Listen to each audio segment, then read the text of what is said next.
అమర హే శంకర్ గౌడ్ యొక్క ఆశయ సాధన కోసం పోరాటం చేద్దాం.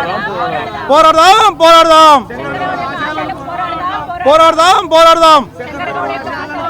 ఈరోజు ఈ యొక్క కాంగ్రెస్ ప్రభుత్వంలో ఈ యొక్క శంకర్ గౌడ్ ఆత్మహత్య చేసుకోవడం ఏదైతే ఉందో ఇది ఒక ప్రభుత్వ హత్యగా శివసేన పార్టీ బీ సంఘాలు అన్నీ కూడా దీన్ని ఖచ్చితంగా ముక్తఖండంతో ఖండిస్తుంది.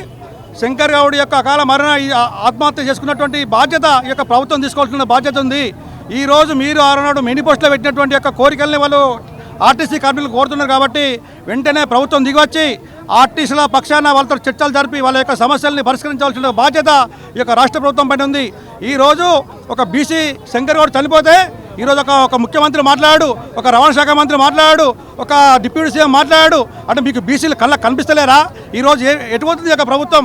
ఆ రోజు నాడు టీఆర్ఎస్ ప్రభుత్వంలో 55 రోజులు ఆర్టీసీ కార్మికుల పక్షాన పోరాడినటువంటి శివసేన పార్టీ 55 రోజులు ఆనాడు మమ్మల్ని కూడా శివసేన పార్టీ మేము కొట్లాడితే సరూనగర్ స్టేడియంలో చెప్పిండ్రు శివసేన పార్టీ కూడా మా ఆర్టీసీ కార్మికులే అని చెప్పి. ఎందుకంటే మేము 55 రోజులు కూడా ఏ ఒక్క రోజు కూడా లేకుండా ప్రతి 55 రోజులు ఖచ్చితంగా మేము పోరాడినాం.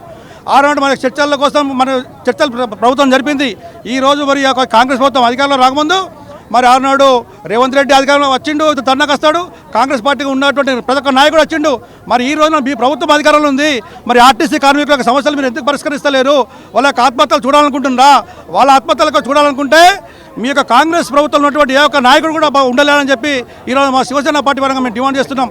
వెంటనే వాళ్ళ యొక్క ఆర్టీసీ యొక్క సమస్యల్ని పరిష్కరించి వాళ్ళని చర్చలకు వెళ్ళవలసిందిగా మేము ఈ యొక్క ప్రభుత్వాన్ని డిమాండ్ చేస్తున్నాం.